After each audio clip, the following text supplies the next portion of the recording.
Going live. Going live. It says going live. I'm live. I'm not going to talk about it this time. I normally sort of talk. I'm going to do it anyway. I normally talk for ages like, when am I going live? But it's live. So hello, this is Robin and doing a quick video tonight of some painting on some miniature mechas from Ground Zero Games, gzg.com. These are old miniatures in my collection and sort of lift them up, put them by my face. Look how big that is. And they're small walker type droids, which I use in my game Grunts 15mm, and they're 15mm or 1/100th scale size. If you're not familiar with it, it's a small miniature scale, which is smaller than the Warhammer 40k kind of things by quite a considerable degree. So you can get, so most of the models are smaller and cheaper.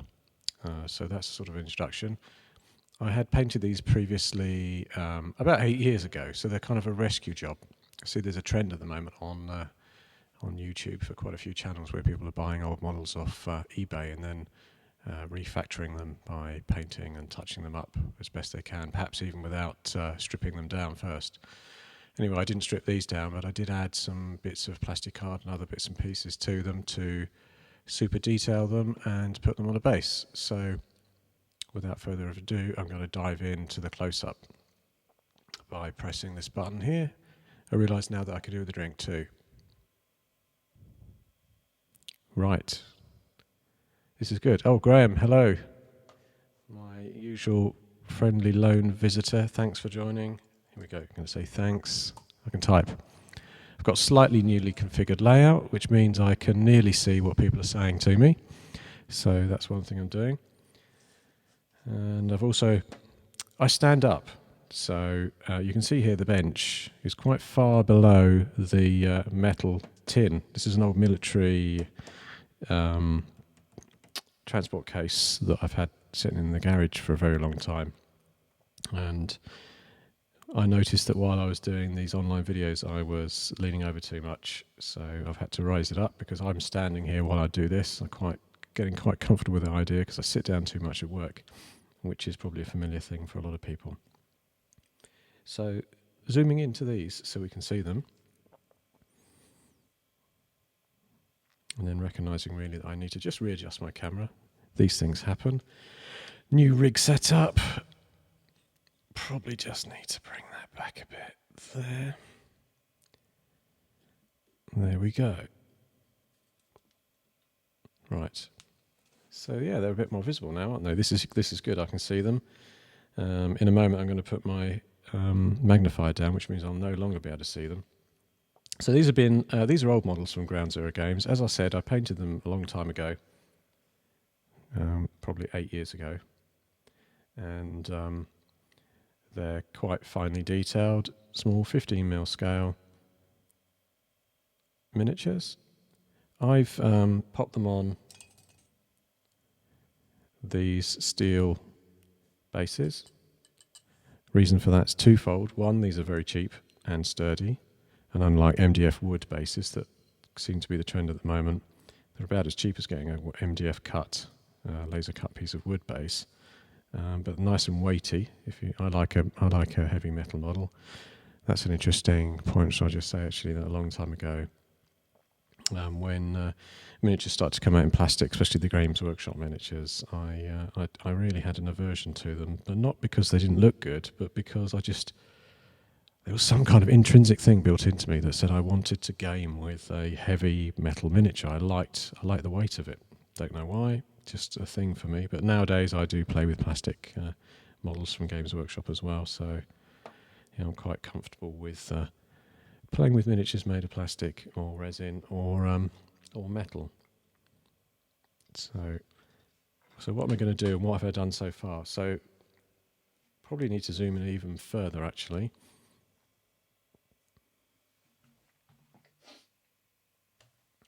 Hunts out my drink, just a moment, sorry. Takes a rapid drink. So these miniatures on their own are quite nicely finely detailed. Zooms in once I found the button. There we go.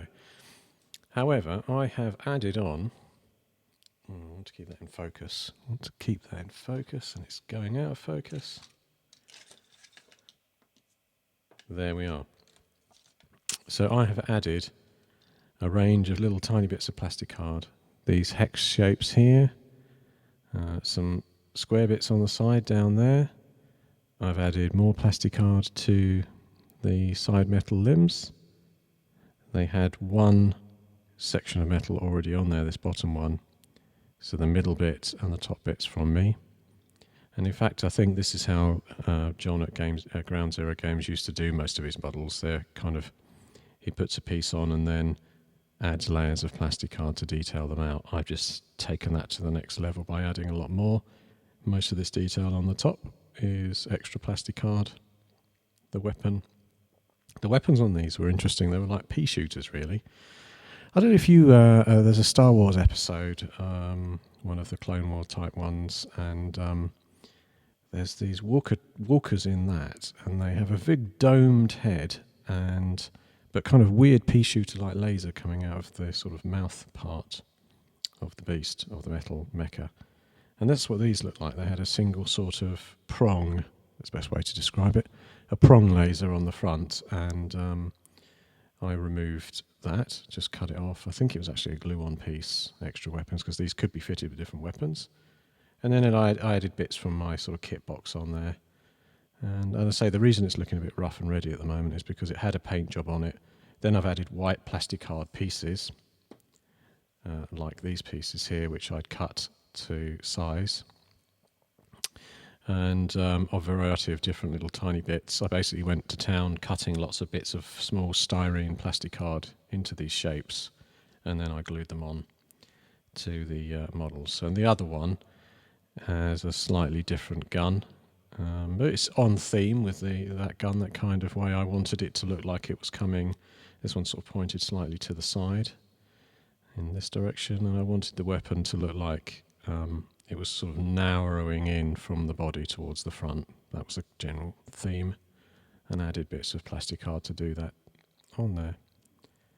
And again, the wash on this one, because I just really went on quick with some of this colour, Crick Spain Highlight from Privateer Press. I really like the Privateer Press paints. I always say that in my videos. They have a very fine pigment and great mixing and blending. Not so good through an airbrush. But yeah, so the details on there, like I said, I've put them on this steel base. And for other bits of information, because I don't want to leave people without all the full info, I use some of this this slate. I've had this in a bag, which I use occasionally on models where I want a larger piece of slate on there. So as you can see on the bases, I wanted, again, in terms of what I was aiming for, I thought, why not go for a slightly uneven base so it looks like these legs are having to do a bit of work. So you can see from the side, one's a little bit raised up on that piece of slate I've glued onto the metal disc. And yeah, there it is, really, essentially. It's gives it a little bit more dynamic view. Pose is the word I was looking for. And you can see it's quite raised up, the piece of slate in there, but that one hasn't been used for it to walk on. It just looks like it's kind of having to lift its hull up over that. And then, yeah, another piece in the side there, and then the same with this one. I just scattered that on. So, yeah, 1 foot glued on there, one on this one, and then at the back, that one's sort of flat on the base, but then the same with that one, actually. So the basis needs a lot of work. I have a very standard colour scheme for my basis, which I've used for years, which is a use of this paint, which is from Tamiya. It's XF52. They've been making it for years and years, and I use it for my basis. And you see it's a very neutral colour. I think it's called Flat Earth. And, you know, for probably 20 years of my miniature painting, I didn't really ever have a standard for my basing, and I shifted around between various different browns, sandy colours. So in fact, for a while, I liked a really light sand, then a white dry brush over it. I can show that, actually.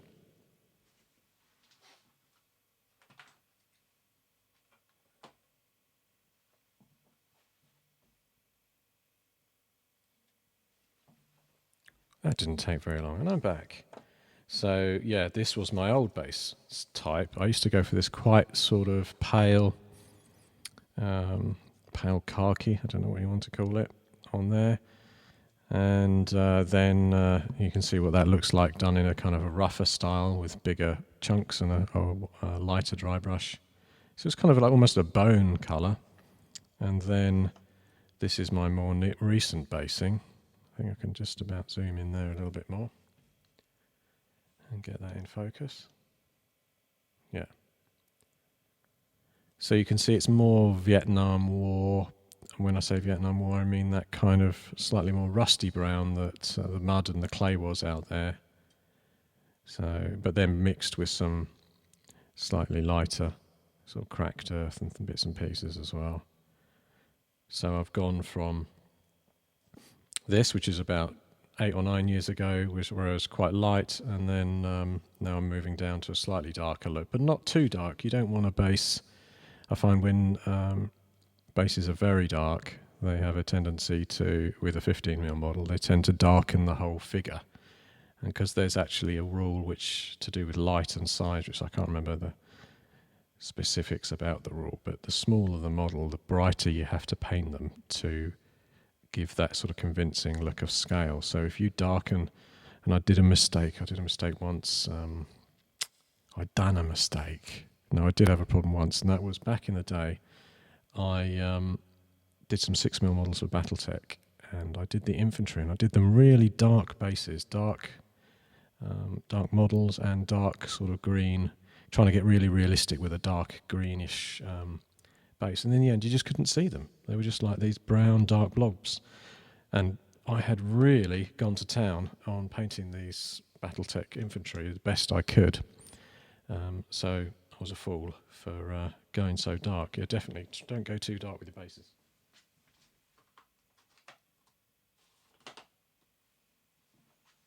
So I'm going to do some painting now. And I've got before me a little bit of plastic tray from a miniature purchased recently, which I'm going to mix in rather than using the whole wet palette. I'm going to do it quickly. I am going to use some glaze medium, which mixes perfectly with it's in a resin, it mixes perfectly, giving it a good old shake. Mixes perfectly with the privateer press stuff. There you go, it just drops in there. It's got a dropper type lid.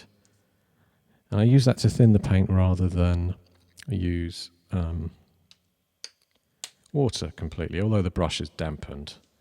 So get rid of this deadly knife before it drops on my foot mid-filming. Oh yeah, there was one other thing, one other detail it's worth talking about before I start. And that's that on these,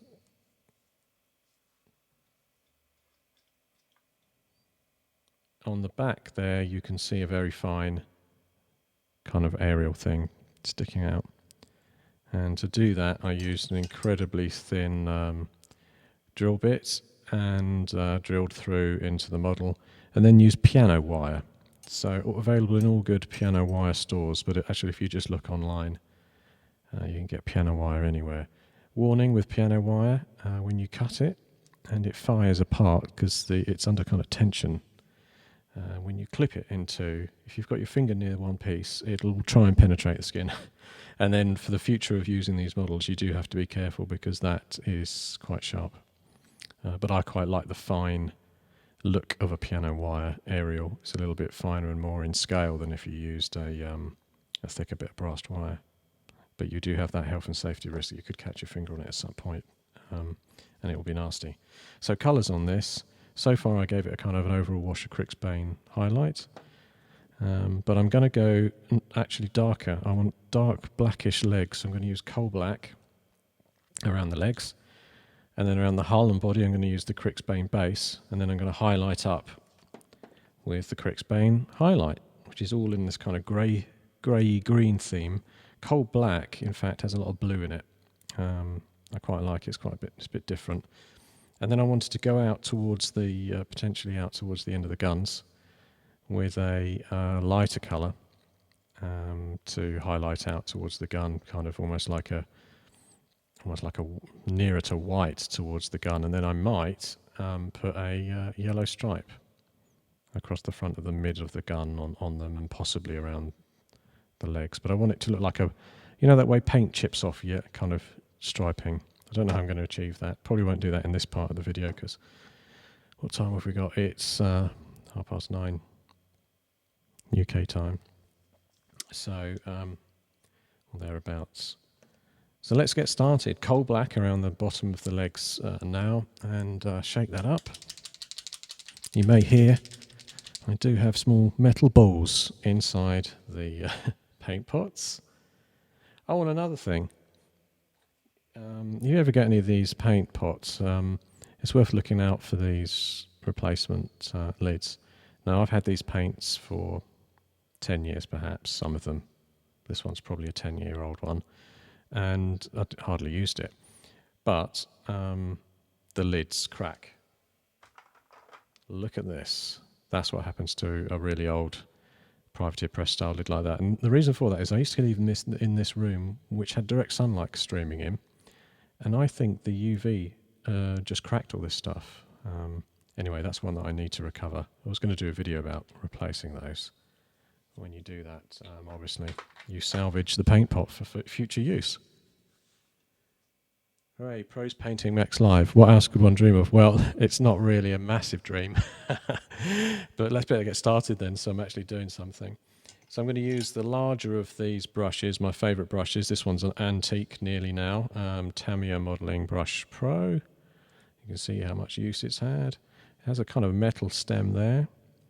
And again, if you want to dispel the myth of all these Kickstarters where they're selling brushes for like $90 for a set of 5 Pro brushes, just buy these instead. They're better because they really are brilliant brushes, although that's just my humble opinion, obviously. Right, so I'm going to just get some paint on there and start blobbing things in. And then I'm also going to remind myself that I need to get some towel. Paper towel to deal with the situation. So much time getting the video stuff set up for this that when it comes down to the painting, I end up forgetting the basics. So yeah, the brush is now looking a bit sharper because I've just put it through the paint pot. I have a stray hair on there though. And now I'm going to tempt by the magic of my... I'll show you actually. Will it go into the lens? It probably will. No, it can't. Oh, yes, it will. I have this. It's like a magnifier by Luxo, the lamp people. It has a light on it, and I can stare through at the paint jobs before me. And hopefully, at the same time of being able to see this with my crappy old eyes, I will also be able to show you the job. So I might tone down the light and then just check that that's in focus.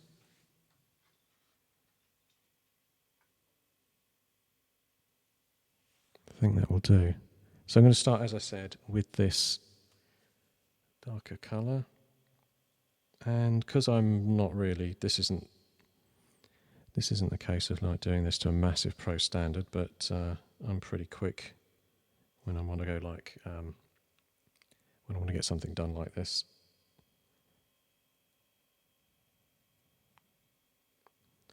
So that's probably a little bit too wet.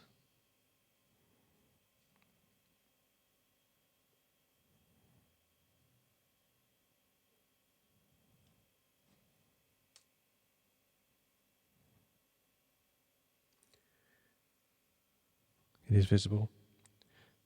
I'm just adjusting myself to get the right view from the... This is working. I can now see it. I can nearly talk into the mic at the same time. And just saying while I'm doing this that I don't really need to worry too much about the base because like I said, I've done the brown on there, but I can come back to it later. Yes, you can probably see with that coal black going on that it is very blue. And really, to be honest, because it's the base coat, I could be going a lot quicker here. with a bigger brush to show progress. I'm contemplating that after I finish this off. So I think I'll also use mostly this darker colour around the hull. And I am going to switch brushes to something much bigger to get this on quickly because it's the base coat. I don't care for detail. Finding something just about suitable. Now this is interesting. This is quite a sort of large, look at that size 2 graduate brush from De Laroni. But the point still gets quite to a thin point, which is fine for what I'm doing here. And also because I've put some of the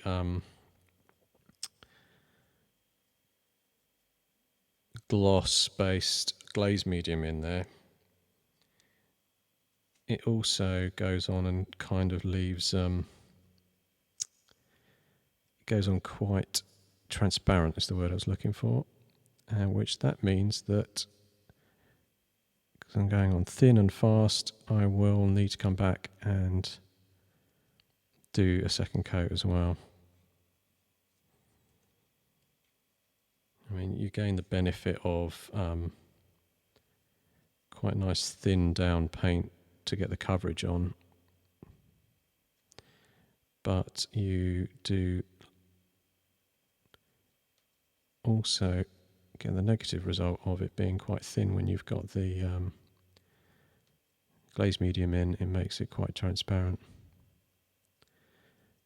but that means you kind of have to come back and do another coat.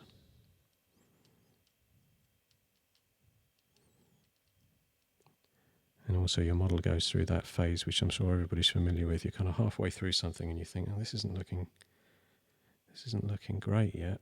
How's it going to look great quickly to give you that confidence that the thing's going to get done how you want it to be?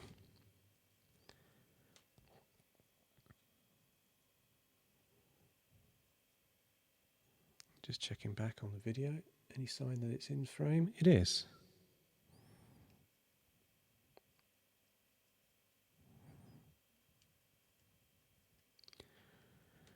So yeah, John at Ground Zero Games has obviously, he's almost cornered the market really in these small mechas, and as a result, he's sort of developed them on quite a lot now. There's some nice ones. There's some sort of spider droids that he did. Shortly after these ones, he developed the very fine looking spider droids, which I don't know a 15mm sort of gamer that hasn't purchased a set of those. And I know I've got 2 or 3, and my friend John Rogers has just painted them some up for his Krusty Force, which are like the aliens in the District 9 movie. So they sort of match that theme of the kind of crab-like, prawn-like crusties. So there, let's add a base of that on. You can see it's quite sort of shiny because it's got the gloss medium in it, which takes a really good wash when you get to the point when you're going to do a bit of a wash on here. And then I'm going to use Crixbane base, which is quite dark. To be fair, that's gone on quite transparent, that, so it actually looks it looks lighter and more blue than I thought it would go on as. So yes,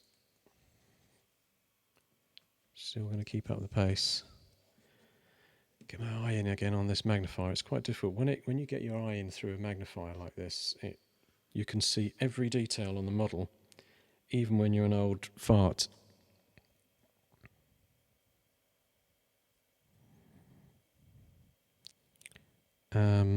You do still need your glasses on if you need glasses to sort of focus, but I'm getting an incredibly close-up view here of this every surface on this model through the magnifier.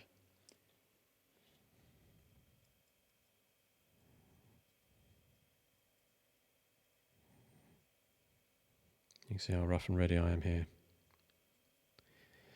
Just getting it all on there for these first couple of coats.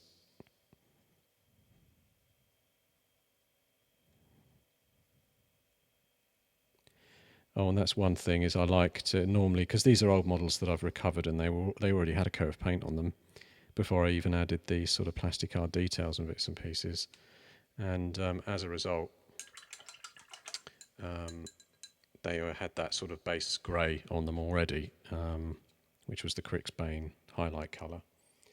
And that meant that going on with a darker colour or any colour wasn't going to have to fight black, because quite often if you undercoat back, which some people prefer to do because it leaves the black in the dark corners, especially if you're doing mechas. However, I sort of prefer generally to go on with a neutral mid-grey sort of base coat, and that allows me to add colours on without worrying too much.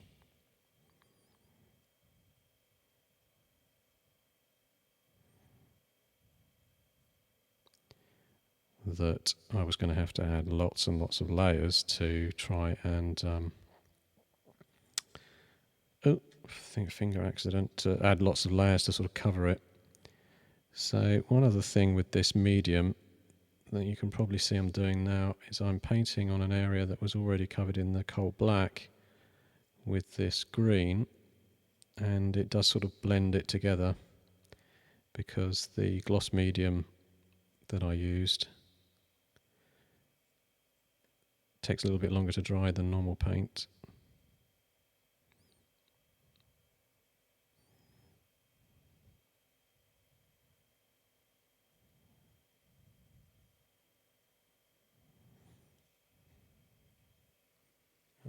Hopefully I'm not going too far. I'm trying to avoid going out of the focus.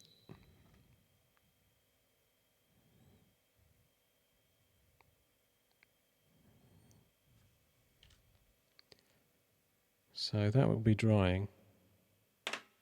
I'll get the other one out and do that one quickly.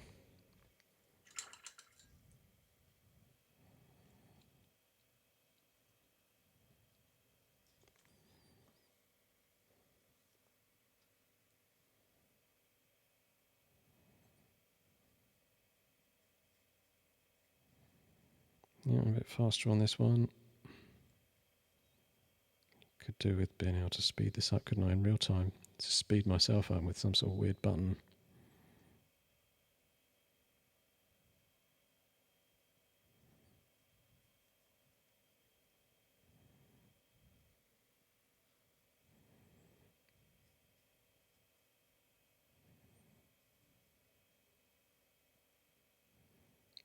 I'm always of the...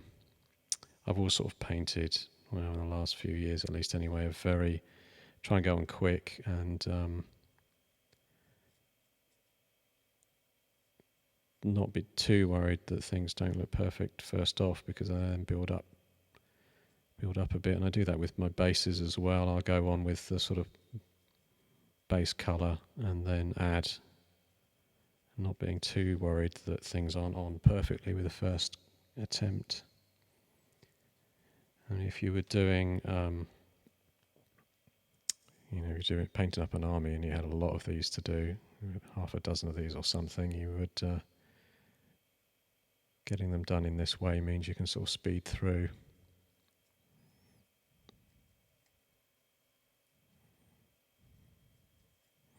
See, something hasn't had some paint. Some of the plastic card in the corner of that one hadn't had any paint on it.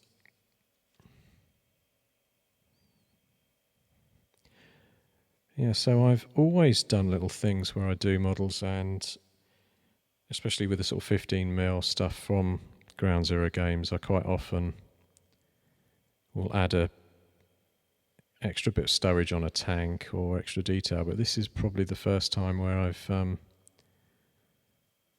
a bit more to town on adding more detail.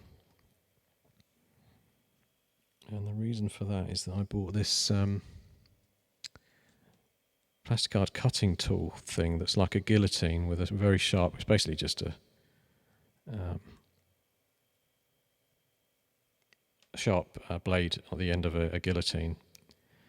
and you can stick bits of plastic card on and then very quickly cut it.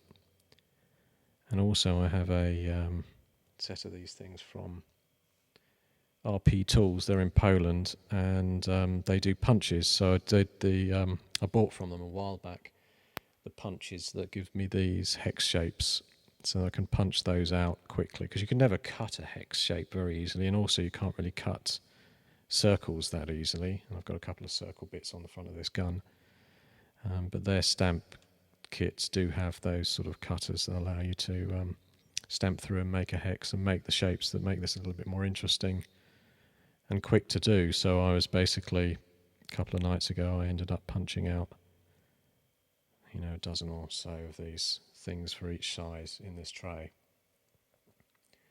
And those little bits of plastic card were then glued onto the model before I sort of base coated it.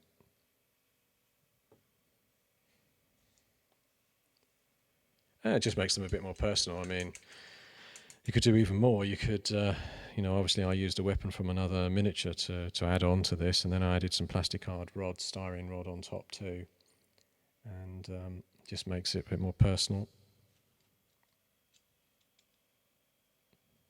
You're putting it into the battlefield, and you've taken the time.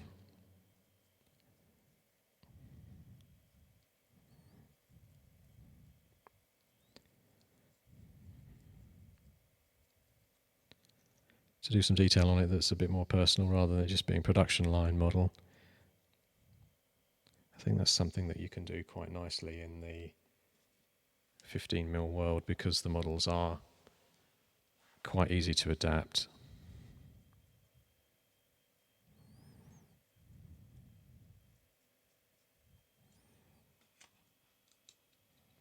You can change a turret up, and because you're not playing you're not playing a 40k game or something where the local guys are going to say, that's not a las cannon, that's not a plasma, what have you put on that? That's not standard. Obviously with 15mm and mechas and things, you can do whatever you like, because you're playing whatever game you want to play without that sort of constraint. Obviously there's not that much constraint on the old Games Workshop stuff if you're playing with friends that don't mind you mixing things up. I did have experience once of having my miniatures when I had some models that weren't Imperial Guard. They were proxies, they were Grenadier models. I think I've mentioned it on a video before, but someone actually took them off the table without even speaking to me, because they weren't, they weren't canon models, they weren't the Games Workshop models. So it was a case of they surreptitiously, while I was looking away, just took them off and put them back in my tray, which obviously ended my gaming for that night. Naturally, you don't sort of game with those people very often, but when you're at a local club, sometimes you sort of join in with what's going down.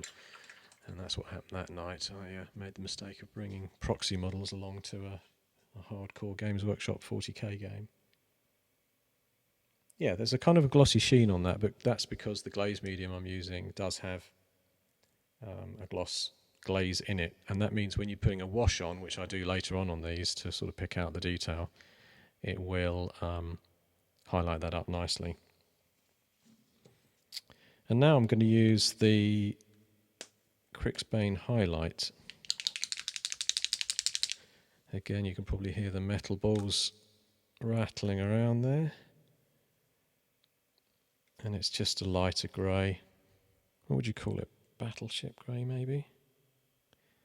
Of course, what I could do is really clever things here and sort of blend it in with the Crixbane base, but all I'm going to do is just paint it on to the highlighted areas a bit. What system will these be used for? I use them for Grunt's 15mm. It's a game I've published, which it's been out for about 10 years now. It's for 15mm games. Hi there, Mad Sniper. And Oldie Soul. Hooray, pros painting. Oh yes, thanks for that comment. Yes, so again, still using the big brush. Go back to that one that was been drying on the side there. One I prepared earlier. Well, this wasn't one I prepared earlier. You can see that it's got that sort of colour variation up from the dark coal black, which is kind of more bluish. And now I'm going to use a bit of the highlight colour, which to be fair, I'm always saying to be fair. I bet they don't say that in America. But what I'm doing here is really just doing a base as well, so I don't need to be too worried about perfection. I'm just covering this up. And as I mentioned before, this whole sort of front repping piece is bits and pieces from other models that I pulled together.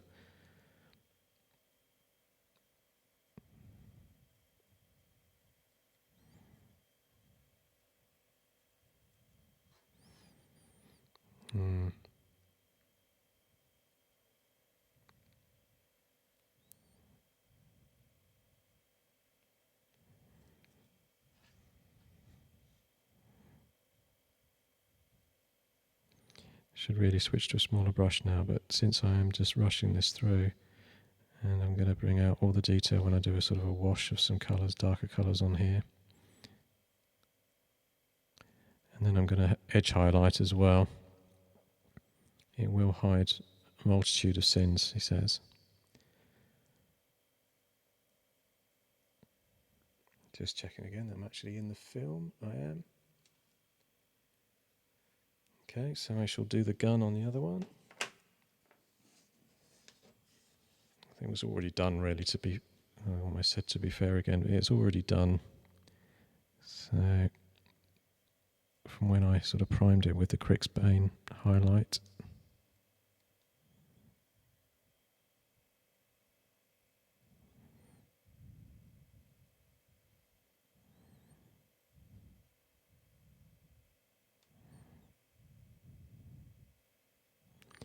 Yeah, so hopefully I'm doing this quick enough. I normally take a lot more time when I'm on my own sort of thing. Obviously, you're not having to concentrate on trying to talk or keep the miniature in the frame. Is that going out of the frame? Yeah, so for anybody that's joined slightly later, I based these on metal steel discs. They're from Ground Zero Games, gzg.com, and Spider Walkers, I think, or Mecha Walkers, they've got them. They're 15mm scale. And say I'm just doing a sort of rapid paint job, adding in the glaze medium to the paint, which gives it this glossy colour. But when I dull coat them finally, all of that shine goes away. Plus I need to do the bases as well, and as additional work. So right, I think I need to just go on with another bit of the cold black, and hopefully through the powers of experience, when I put that on now, it will darken up, and you'll see what I mean by the fact that the gloss medium makes it quite transparent, but when you put your second coat on, it provides a lot more coverage. Plus I can see lots of areas I just sort of randomly missed. One thing you do have to be careful with when you are doing using a gloss medium is you do need to leave some drying time, because it's not a long drying time, but it's a few minutes to. I realise I missed some areas on this one in my haste, but it's a few minutes between, just to let the medium dry out, because it does take longer to dry than normal paint without the gloss medium in it. You can see that shine on that leg there and how it doesn't look very painted in. I'm just going on there with a bit more, and it's definitely darkening it.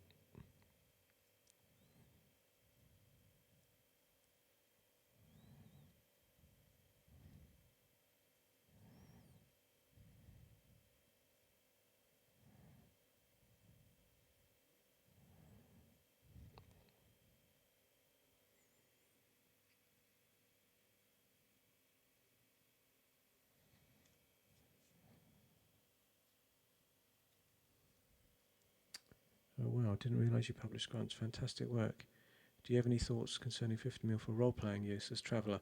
Yeah, actually, I used to play Traveller, and I used to do all that. I used to love making the characters up, and then you'd roll that roll, and they'd die before they could get into the role-playing game, which was really, rather than putting us off the game, we used to really like that.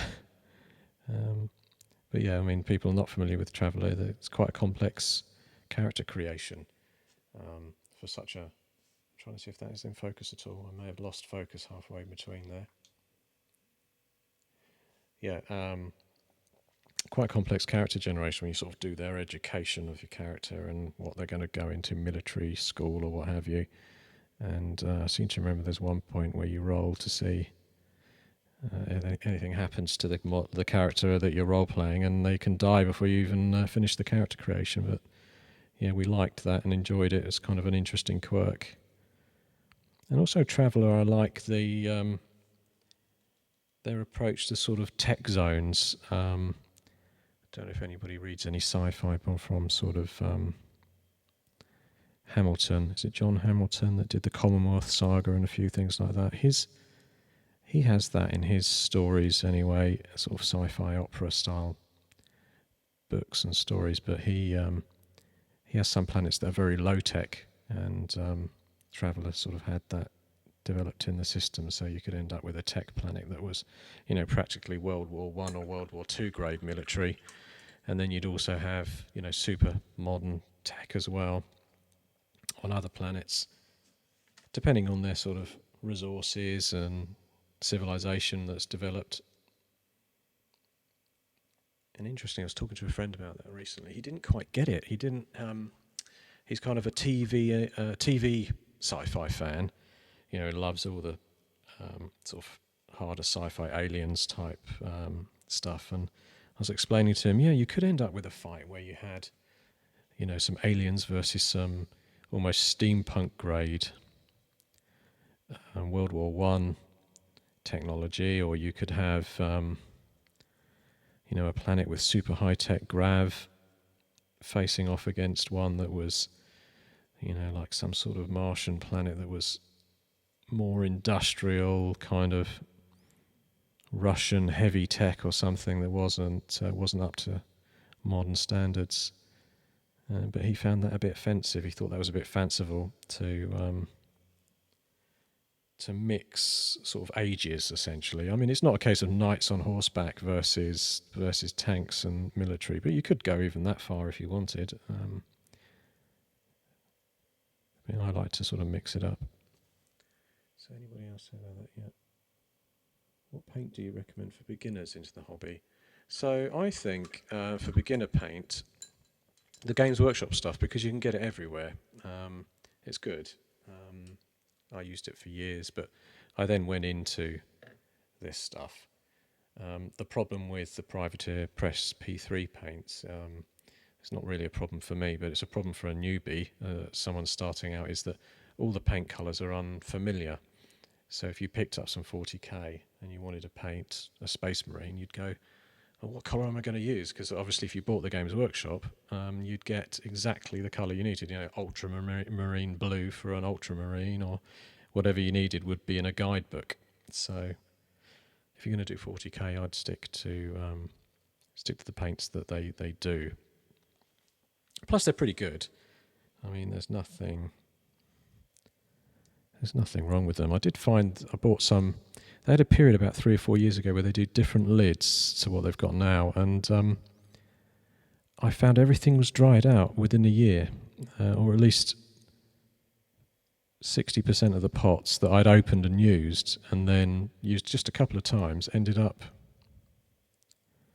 drying out. I think they've solved that with their most recent set of pots, because they've sort of slightly different design used, maybe. So yeah, I'm on the second one where I'm now doing just a light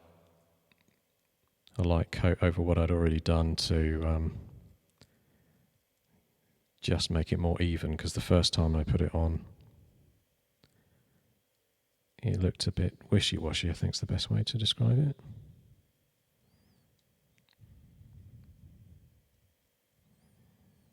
Yeah, so anyway, I had in mind when I was painting this, when I was thinking, because you do that when you paint quite often, is you you're going to sleep one night and you're thinking, I have those models that I put together today. What colours am I going to do? I like to kind of think about where I'm going to go with it. Obviously, some of that comes from experience because I know what my paints are and what effects I'm going to get with them. But I like to sort of think about it. And I thought with this one, I had a view where I wanted them to sort of be darker legs with some colour in it, coming up through to a lighter gun at the front.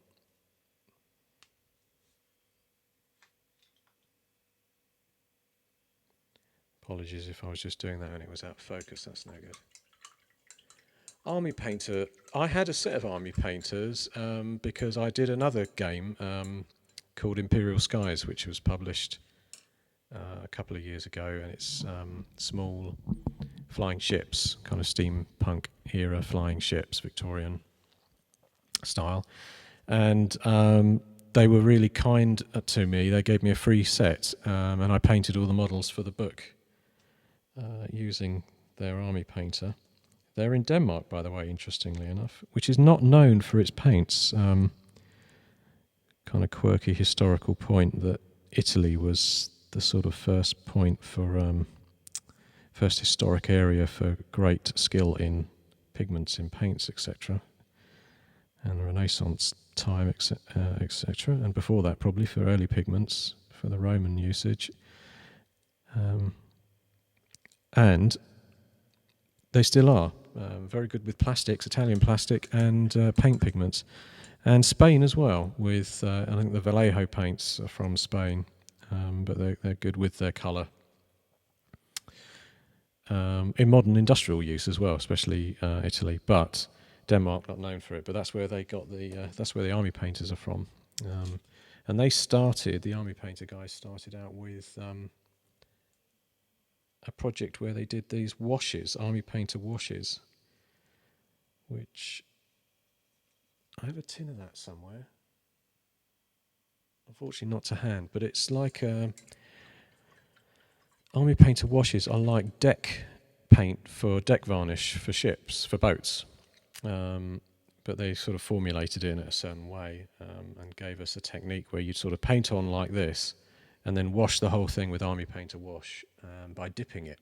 And that's a very old technique for miniatures, sort of dipping the paints. But they've now developed those in acrylic as well, which I do have around somewhere as well. And also not to hand, unfortunately. Yeah, but it's like a thin wash, and it's a brown colour. And you can just wash it all over a model, and the brown goes into all the cracks. So that's a very quick way of working as well. I mean, there's lots of different washes out there.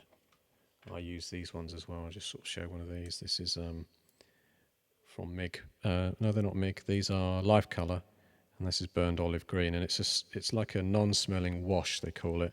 And basically, this is a dark green one.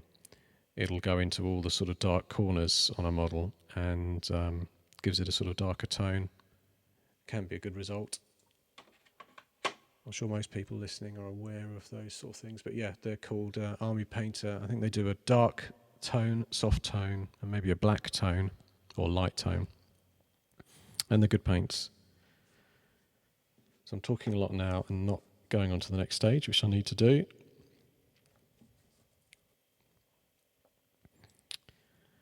So I think what I'm going to do is do some detailing now by using a thinner brush.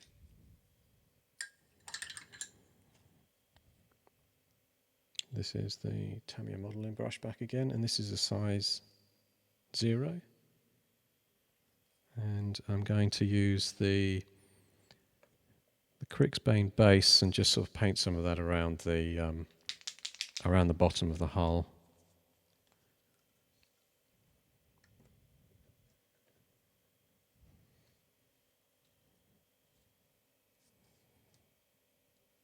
Yeah, when I'm doing the using the big brush, I can usually talk a bit more, and because it's quite fast process. But this is, let's see how I get on. I might end up not being able to talk as much when I go into the detail. Got limited processing power. Don't know if anybody's ever tried to walk and read a book. It can be difficult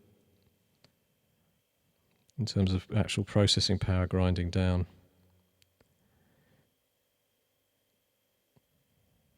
So I can still see some of that colour is drying on there, but that's okay because I just sort of blend it in.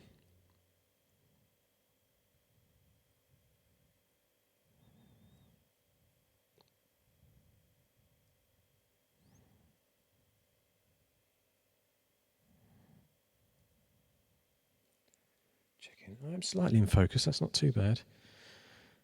So I can't always look at the camera when I'm down here. Or it has been known, it's very difficult to look at the mantelpiece when you're stoking the fire, so to speak.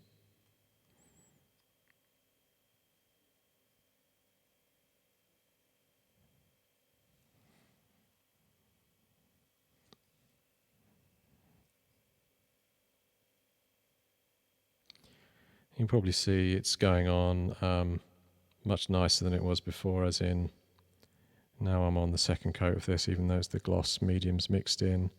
I'm getting better coverage and the whole thing starts to sort of look a bit more solid.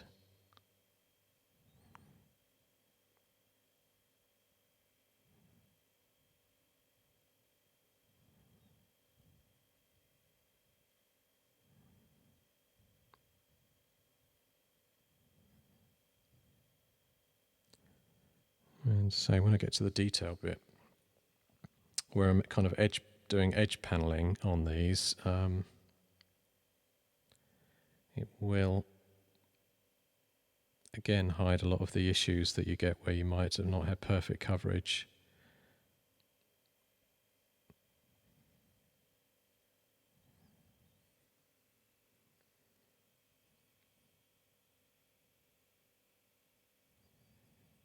And one thing I'm doing there on the gun, I'm just finding the corner areas and darker bits between the bits and pieces and just colouring in there as well with the darker colour.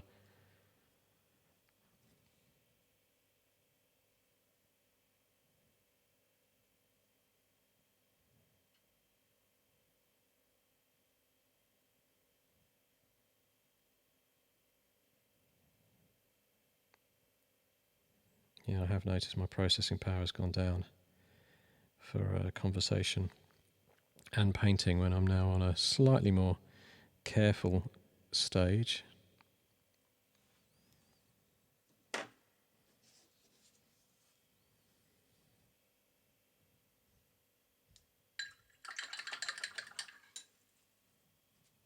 Yeah, so I'm jumping between two models in case you don't notice, because I've got two to do.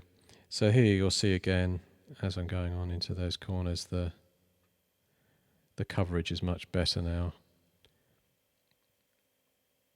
Even though it's still quite thin and quite watery.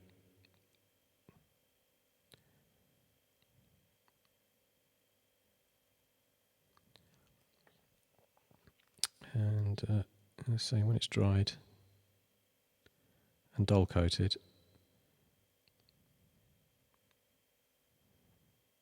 it will take the shine out of it as well.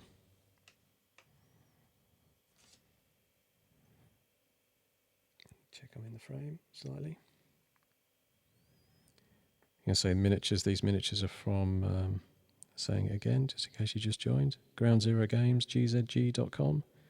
They've got a terrible website because they don't really put anything up painted, so it's difficult to see what you're buying, because I know most companies would show everything off painted these days. But if you look in their 15mm sci-fi section under, I think they call it Star Grunt 15mm. And then under Walkers and Mechas, it's on one of the pages in there, these particular models. I think they're quite low cost because they're quite small 15mm scale. But I think these are about $3-4 each. And they're a kit you just glue together.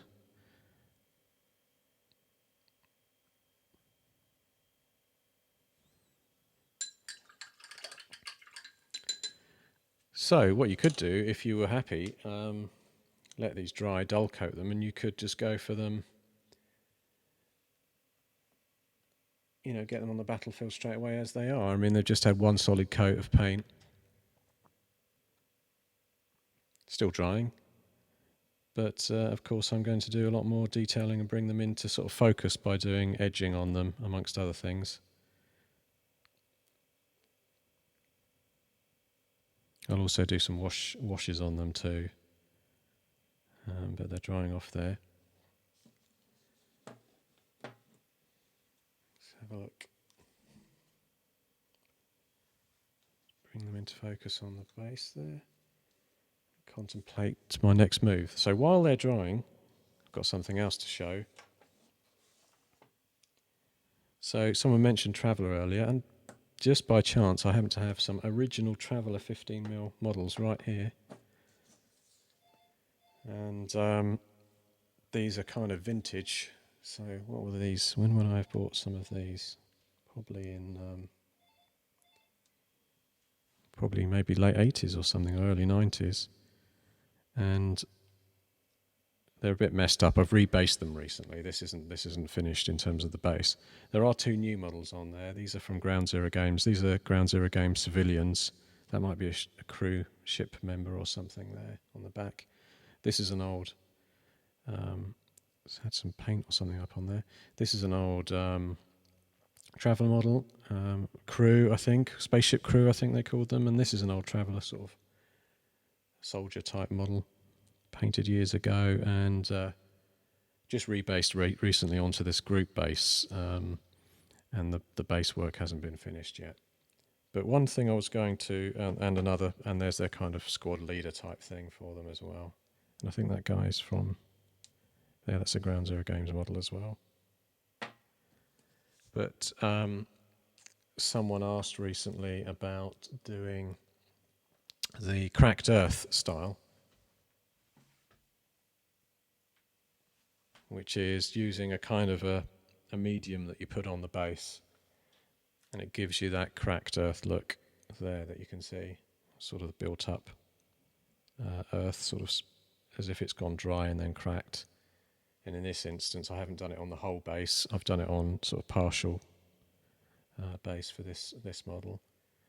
This is a model from Brigade Models in the UK. I think it's in their Polish SCI-FI range, and I'm using it as a sort of command leader on that base there. So I've added some extra stowage. Well, I haven't. Had a friend of mine added that stowage. I did the base on this model with that medium. So the way you do that, I'll just grab it.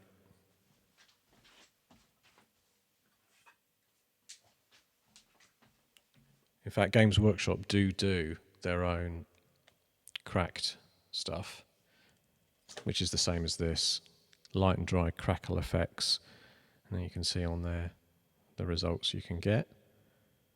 So it's quite simple to use. So Games Workshop do this, which you can buy in their stores, but they do it in a very tiny tub. It's quite a sticky mess, to be fair. Look at that. And I have found that I tend to stir it, and then you obviously lose a bit of paint when you stir it, so use a cocktail stick. And I don't know what I'm doing when I'm doing this, but it's certainly mixing something up inside there to give it a good old blend. So what there is in there is a crackle medium, which is an acrylic, and when it dries, it cracks. You can see it's really gloopy. And so I've had this pot for a couple of years, and you can see it's not gone down very much. So I would apply it with a brush, because it's acrylic, just use an old brush and sort of blob it on. But you've got to be careful when you're working in this sort of small scale, obviously. You don't want to blob it all over the miniature. You can see the size of that brush. But what you do want is loads of this stuff, because if you just put a thin coat on, the crackle effect is very minimal. So don't go easy with it, although it's pretty difficult to get off the brush there. So like I've done on those other ones, I'm not doing this as a whole crackle base, which you might want to do. You might want to make it look like a miniature's walking across a whole crackle base, and that's too late for this one because I've textured up. I've textured the base up. So you can see big old blob there.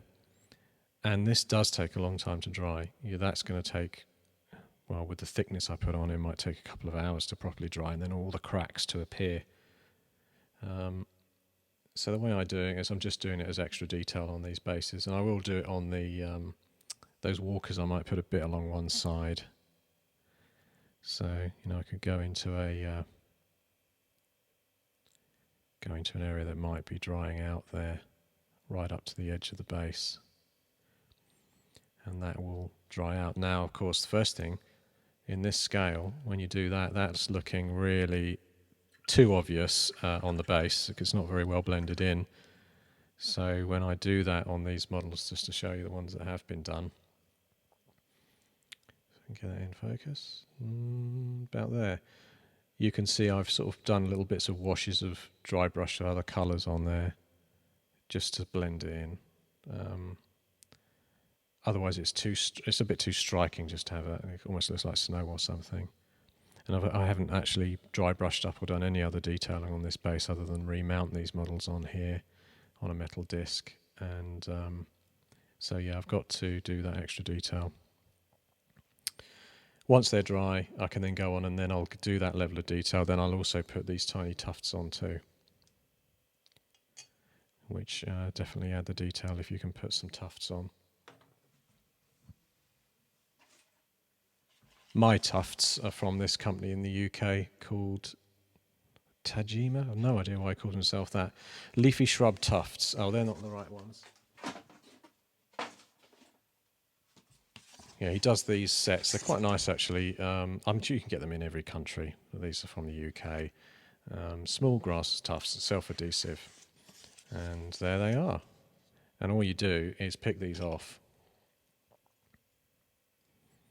with either your fingers or a handy pair of tweezers, and then you can see the results are those are brown ones, which I haven't put any brown ones on there, but you just glue them on with some white glue, and it means that you avoid doing the bit where, because this is called static grass, this stuff, and you avoid doing the bit where you're having to sort of glue it all on with white glue and then blow it off. You get more of a tufty bush looking thing going on.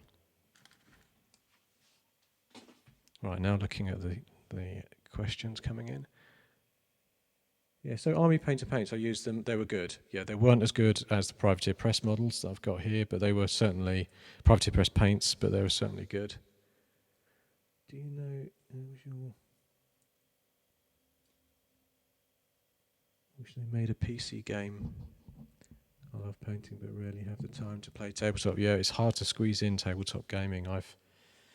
I'm working on the new version of my rules, Grunts, and Grunt version 2, and I'm now getting to a point where it's quite a lot of work. I'm playtesting every Saturday morning, so I just have to sort of book that in. I'm very lucky to have a local couple of friends that help me by playing the games and bringing their own models along.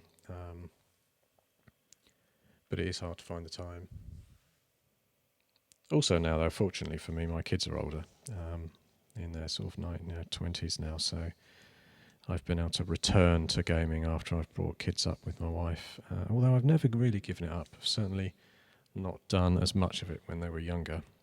Kind of hung up my dice for a bit, and then, but still held on to it a bit, and the role playing.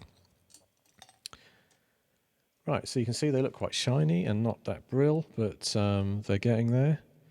And what I need to do now is more detail work, get the right brush. And I'm going to use the Crixbane highlight again. And normally I use a wet palette, but I haven't done it for this because I'm just sort of working fast. So I'm just putting my paint into this little plastic tray that was from a miniature I bought recently to use it as a palette. Down on my right hand side I have a pot of water and the very important, which I'll show you, very important towel, paper towel for sort of drying it off. So over here on the side, I've got my water.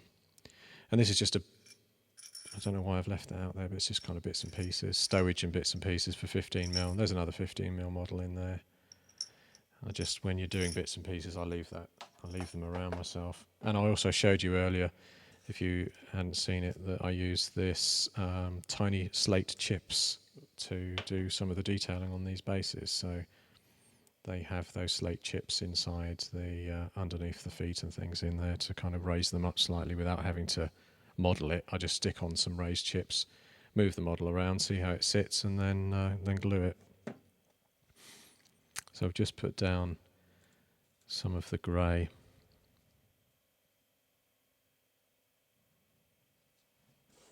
And I'll zoom in again.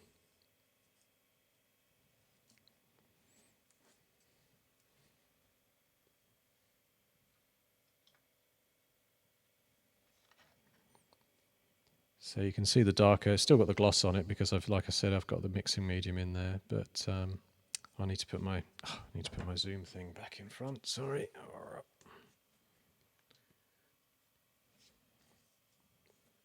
Now I can see it. Now I've got my, but you can't because it's going to have focus.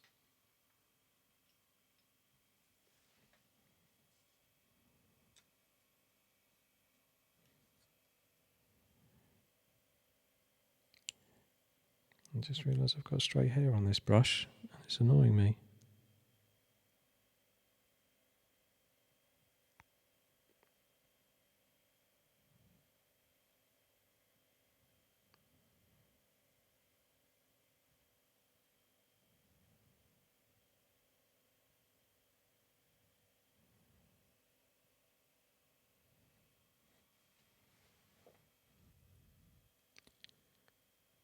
Yes, Grant's is 15mm.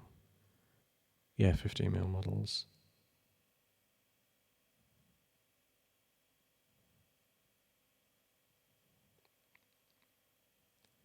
Yeah, when we did all the early play testing with it years and years ago,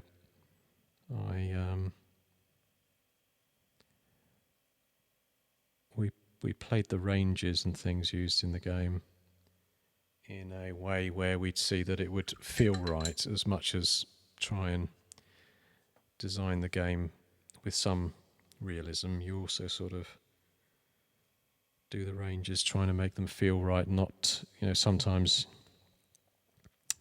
obviously when you're scaled down to a small tabletop scale, you quite often feel that if you're being realistic about the range of like a high-powered rifle, it would be able to fire quite accurately across 4 or 5 lengths of your table, maybe out the back of your house, even in 15mm scale. But you obviously want a fun game and not a turkey shootout of just lining things up at each end of the table and shooting. So we try to sort of build that into the game. But we're looking at what we're using at the moment in the playtesting for the new version of Grunts is we're using variable ranges, so it just makes it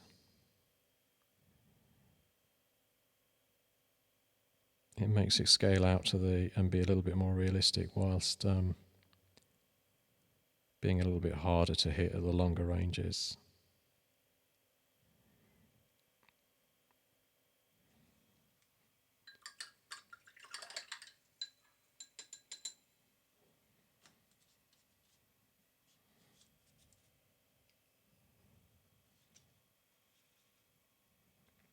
Yeah, and so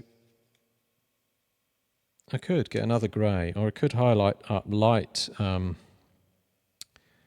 lighter version of the coal black, but to keep the kind of model all working in one sort of theme of colour, I can just use the same grey as sort of panel highlights down here.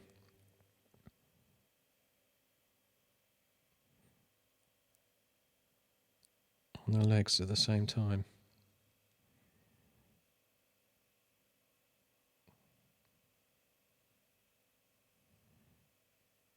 again, because the gloss medium's in there, you don't get a sort of perfect first pass, but you can come back and sort that out.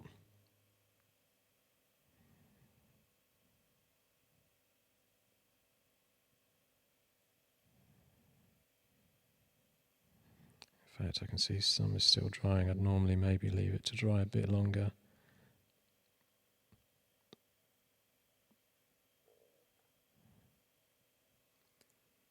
It's still nearly in focus.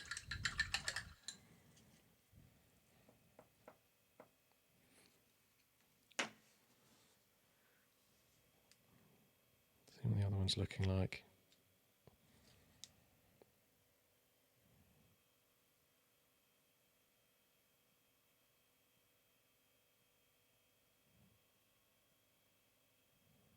Yeah, so in terms of my grunts game, I was a really big player of BattleTech. I have cupboards full of it, which we used to play with local friends for years. It's quite an interesting game because not a lot of people play BattleTech, but when you do get into it, you find there's quite a big fan base for it. But even myself, even though I was playing it in the 80s, in the late 80s and the early 90s, when I initially came to BattleTech, I thought, oh, not all the models are that nice. You'd look at them and think, that's a bit of an odd looking. I remember there was this one called a Hatchet Man, and you'd think, oh, you'd have in mind your sort of manga type robots, and then you'd see some of these and you'd think, oh, it's not quite there. But then the earlier ones in BattleTech were very much kind of manga-y, the sort of models like the Valkyrie and the Stinger and the Phoenix, Hawk. They did have that nice Japanese sort of mecha feel to them. And then for the sort of inner sphere models, and then eventually they came out with their sort of clan mechs. And again, I thought, oh, I'm not quite sure, because they were very modular looking. I've picked some rubbish up on that one. And but they just sort of grew on me, and I ended up totally hooked on the game and growing a huge collection. And it was something about the fact that you had the technical readouts for BattleTech along with the models, so I'd end up sitting down thinking, oh, I fancy playing that. Then I'd pick up a technical readout from BattleTech, and you'd end up sort of pouring through it, looking at the stats for the model, because they did sort of real world stats for them. So they'd say, oh, this mecha is 100 tons and has this technical loadout in terms of the weaponry.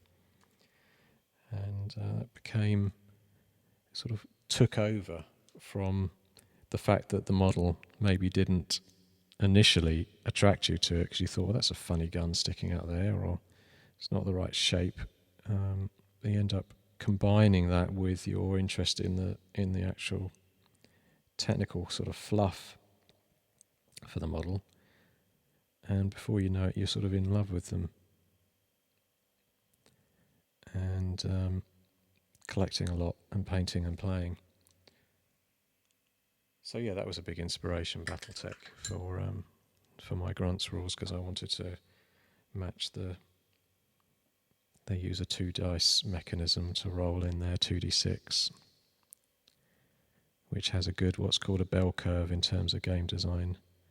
You can control the probability better than you can on some of the larger and smaller dice, like a d20 or d10s. Don't have as good as what's called a bell curve for the probability. They have one, but it's not as clean as a 2d6 on its own, 2 dice.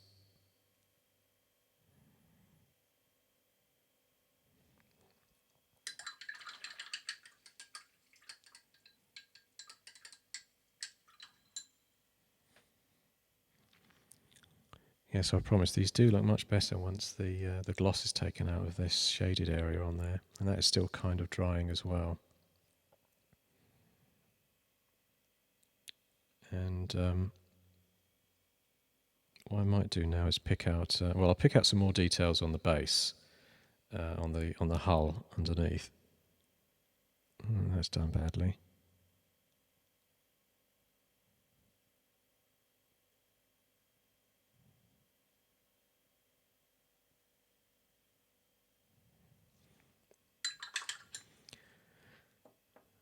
A very minor mistake on there, but I can think I've got some paint. No, I haven't got any paint left to deal with it. That's still dry or wet. I have. Yeah, the benefit if you did have a wet palette to hand is that the paint stays nice and dry. Dry, wet. Stays nice and wet on a wet palette, so you can go back to a paint that you might have been using 10 minutes ago and then just quickly recover from an error.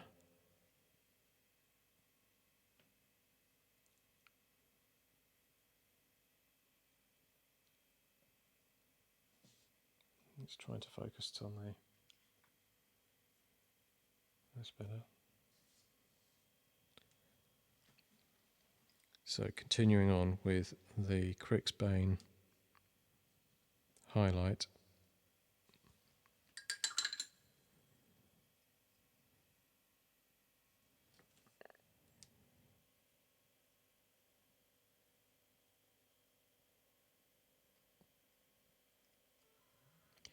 Essentially filling in panels.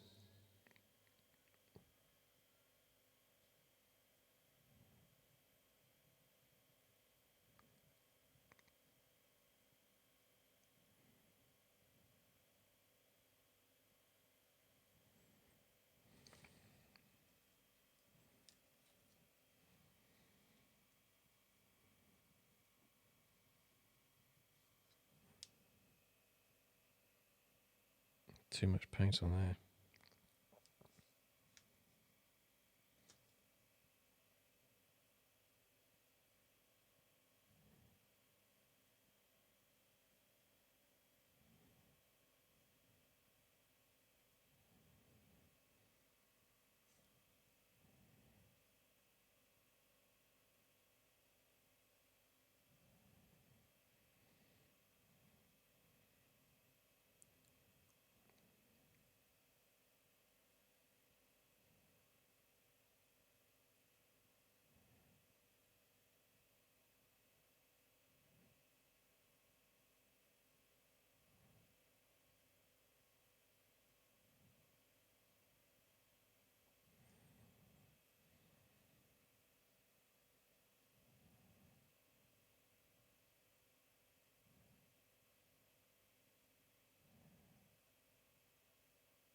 I've gone quiet now because when you get close down on this, it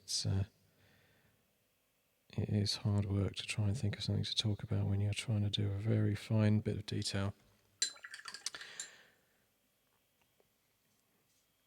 So continuing on the blue theme on this, I've got this colour called Underbelly Blue, which is another Privateer Press colour. Oh, Hatchet Man, yeah. Yes, Urban Mech Hunchback. And on that Western Mecha aesthetic rules, yeah.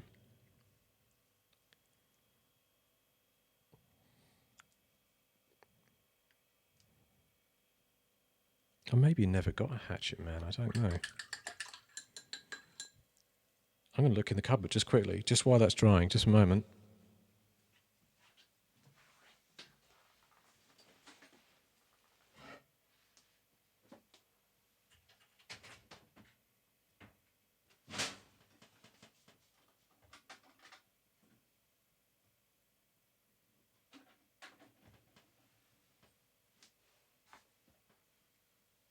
No, I don't have a Hatchet Man, but I found some others. So this is a Hunchback 2C, Clan. The C stands for Clan. Look, I even wrote something on the back of that. This one, there was these are by a company called Raupartha, but they've now changed to called Ironwind Metals. Yeah, look, it even says Raupartha on the bottom. And I like that metal base again. And yeah, I copied in one of the Raupartha catalogues one year. They had one of these in there, and again, it was one of those things where I used to pour through the catalogue, dream about buying the models, sort of saving up for them. And Yeah, this gunslinger. That's what it is. Yeah, it's a gun. That's why I've written gun. And yeah, they had one in the catalogue which had this sort of grey and camo style. So I sort of half copied it. And this was that's a symbol for the inner sphere. But what's the faction? I can't even remember. It's been so long. And yeah, I have another one. This is called a Caesar mech, which I painted many years ago as well. But yeah, they're the finished articles. You can see that one has that kind of dark colour on the base, and I've done a kind of a paler colour on that one. But yeah, I'm a big fan of Battletech, and I should really do some painting guides on YouTube and things for those too. It's all the same sort of thing in terms of painting.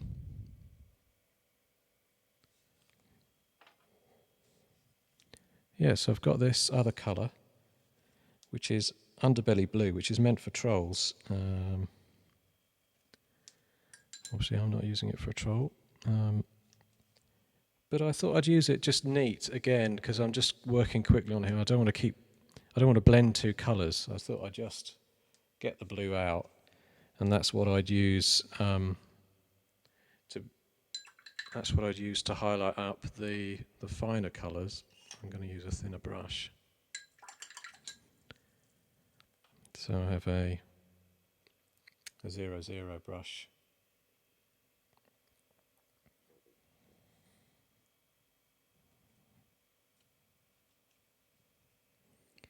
So just not so much on there. And then this is where I'd sort of panel edge some of the highlighted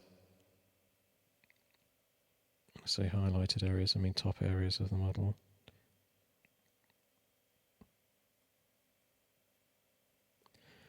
And the other thing is, because I'm sort of demoing what I'm doing here, I'm not going to do the whole lot.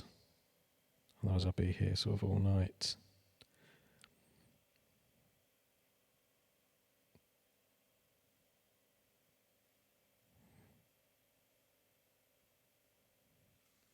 Is it any way in focus?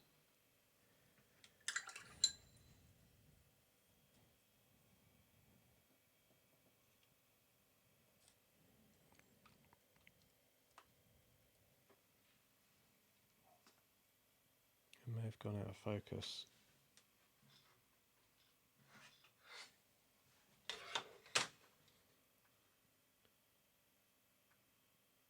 Yes, that's better.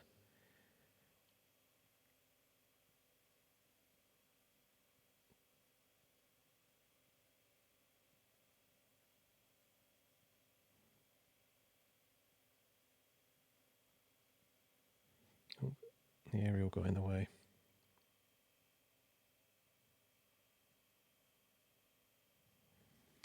When you're doing this sort of edge highlighting that you can see I'm doing there, and it makes it pop a bit more, you just don't need much paint on the brush or in the palette, and really it's close to doing what's called, most people would know as dry brushing, where you're just sort of using an edge, a tiny bit of paint on there. But because you're not dry brushing and you are actually, you've got quite a lot of paint on the brush, you've got to be careful, because you will end up, if you go heavy, you'll end up with too much on there.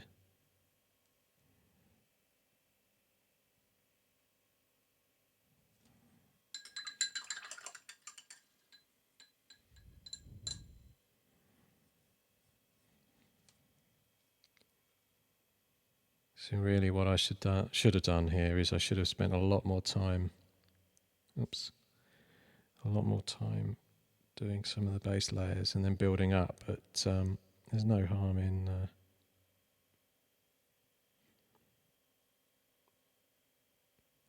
going on in stages and then working back, as most impressionistic artists would tell you. As long as you give the sort of impression that there's light and stuff going on, you don't need to do every edge. Which reminds me, there was a time in Games Workshop history, with their painting style, their sort of studio style, as well as what the public sort of picked up from them, where they went for almost like extreme edge highlighting, and the result was things started to look a bit neon because everything was highlighted up from a dark through as many shades as possible up to an edge, and it's just not I don't think it's very realistic, but more than that, it just takes forever to do everything.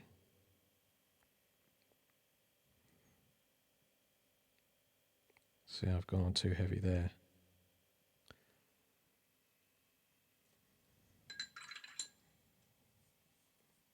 Have to salvage that later. I'll let it dry.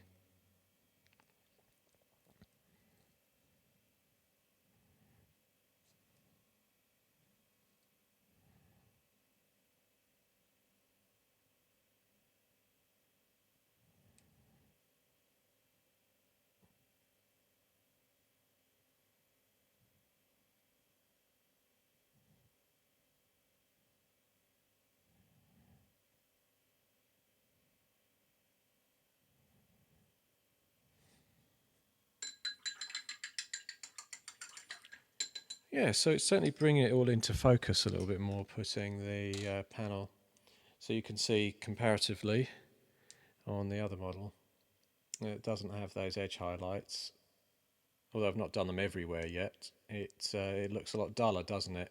Obviously, in the military terms, you don't want necessarily something that's shining at you across the battlefield, but, you know, I'm not really going for that effect. I'm going for sort of more of an eye candy look that looks cute. And because these are meant to be small, 15mm scale, there's no harm in making them nice and bright so they're visible.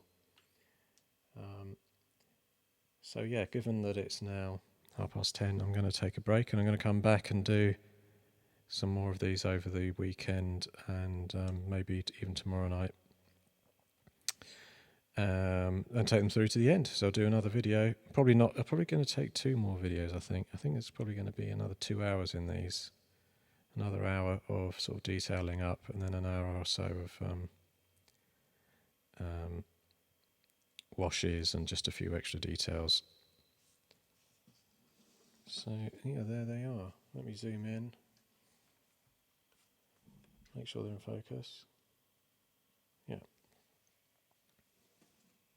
So what have I got that's done?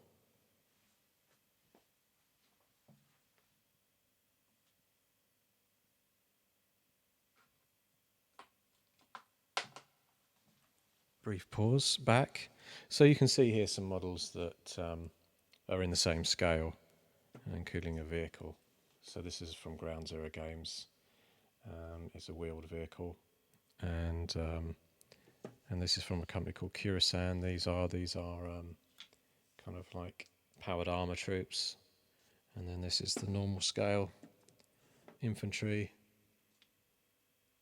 style, which I put on a base. So you can see the sort of way they'd be fighting with these guys if they were the sort of size model that they are on the battlefield. So really they are quite a bit bigger than a standard infantry, in the sense that you've got 4 infantry to a base there and one of these sort of mecha models. So that's it. I shall now switch over to the other thing and just say, yes, I'm on the video. Thanks very much for listening in. It's been a long one. I think I'm coming down with a virus or a cold, so hopefully I'll have my voice still with me for the weekend when I do this again. And it's been good. Thank you for putting some comments and things on there. So when I go live again, I'll put a note up, obviously, on the site, and we'll try and get these done. Okay, I'm now ending the stream. Cheers.